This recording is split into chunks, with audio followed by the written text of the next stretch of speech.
नमस्कार मैत्रिणींनो, माझ्या व्हिडिओमध्ये आपले स्वागत आहे. सर्व माझ्या मैत्रिणींना श्री स्वामी समर्थ. तर आज मी मिक्स डाळीचे सांडगे बनवणार आहे. तर त्याची मी आज रेसिपी तुमच्याशी शेअर करणार आहे. तर उन्हाळी कामाला सुरुवात जेव्हा करायची तर तेव्हा आम्ही असं बोलतो की वड्यापासूनच सुरुवात करायची. आम्ही वडे म्हणतो त्याला, कोणी सांडगे पण म्हणतं. तर त्याच्यापासून सुरुवात करायची. तर त्याच्यासाठी हे बघा, मी लसूण घेतलेला आहे. लसूण घ्यायचा, जास्त खूप सारा लसूण घ्यायचा, हिरवी मिरची, आणि आता याची पेस्ट बनवायची. तर मी याच्यामध्ये काय काय टाकलेलं आहे, तर जेव्हा आपल्याला पीठ दळून, जेव्हा मी पीठ दळलं हे, तर याच्यामध्ये सर्व प्रकारच्या मी डाळी ॲड केलेल्या आहे.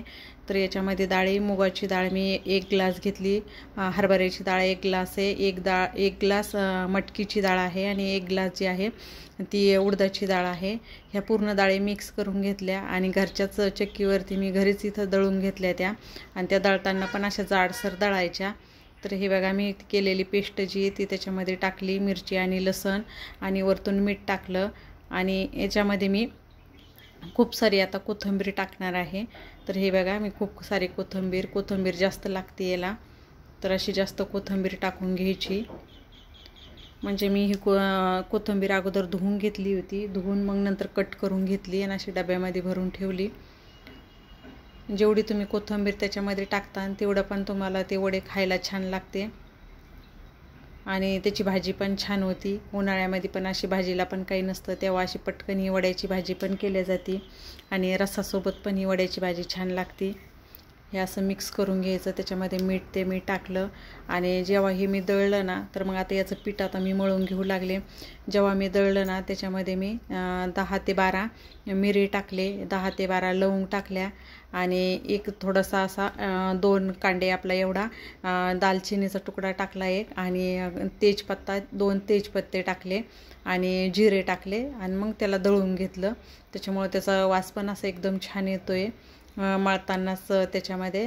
आणि दळताना आपण काय करायचं, असं थोडंसं जाडसर दळून घ्यायचं त्याचं, की त्याच्यामध्ये डाळीचे असे आपल्याला थोडेसे कणं त्याच्यात राहिले पाहिजे, असं दळून घ्यायचं. आणि आता हे पीठ मिक्स करून घ्यायचं. म्हणजे याला मिक्स करताना, आता पीठ मळताना पण याला पाणी जास्त लागतं, कारण की त्याच्यामध्ये ते आपण जाडसर दळलेलं असल्यामुळं. आणि कोथिंबीर त्याच्यामध्ये अशी मिक्स करून घ्यायची, सगळ्या पिठामध्ये मिक्स झाली पाहिजे असं. आणि असं याचं पीठ मळून घ्यायचं. मी पीठ मळताना पण थोडंसं जाडसरच, म्हणजे हे जाड असल्यामुळं ना याला पाणी जास्त लागतं. तर मी पीठ हे ना थोडं सैल मळलं, कारण आपण सैल जर मळलं तर काय होतं, जे आपण त्याच्यामध्ये जे डाळीचे कणं जे असतात ना, तर ते डाळीचे कणं ते पण व्यवस्थित भिजल्या जातात. नाहीतर आपण घट्ट मळलं तर मग ते पण एकदम व्यवस्थित भिजले जात नाही. आणि तुम्ही आता सैल जरी मळून ठेवलं तर ते पीठ जे आहे, तर ते नंतर आपल्याला जेव्हा आपल्याला वडा तोडायचा असतो, तर तेव्हा ते पीठ घट्टच होऊन जातं. हाताला पाणी लावूनच त्याला तोडावं लागतं. तर आमच्या इकडे त्याला वडा तोडायचा असं म्हणते. आता तुमच्याकडे काय म्हणतात ते पण मला तुम्ही कमेंटद्वारे कळवा. पण काही भागामध्ये त्याला सांडगे पण म्हणतात. पण आमच्याकडे जेव्हा म्हणतात उन्हाळी काम सुरू करायचं, तर ह्या वड्यापासूनच सुरुवात करता, की पहिला वडा तोडायचा, मग नंतर बाकीचे काही उन्हाळी कामं जे आहे मग ते नंतर करायचे. तर मी लवकरच सुरुवात केली, कारण की ऊन पण खूप पडतं नंतर, आणि आमच्याकडं पण कार्यक्रम वगैरे, लग्न वगैरे आहे. त्याच्यामुळं म्हटलं की अगोदरच आपण ही वडा, आता ऊन पण छान पडू लागलं, त्याच्यामुळं आपण अगोदर वडा तोडून घ्यावा, म्हणून मग मी सुरुवात केली उन्हाळी कामाला.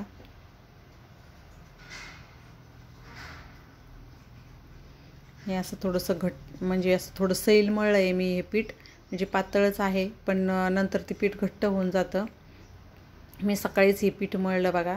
सकाळी 7 वाजता हे पीठ मी मळून ठेवलं. आता हे पीठ असंच आता झाकून ठेवायचं. जवळपास मी याला आता 2 ते 3 तास हे पीठ असंच भिजू देणार आहे.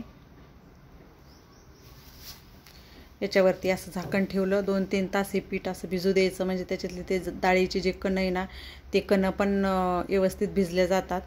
तर स्वयंपाक वगैरे आवरला, आणि मग मी खाली आले आता हे वडे तोडून घेण्यासाठी.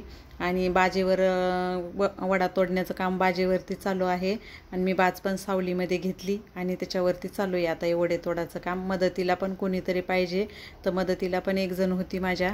अशा प्रकारे मी आज असा वडा तोडून घेतला.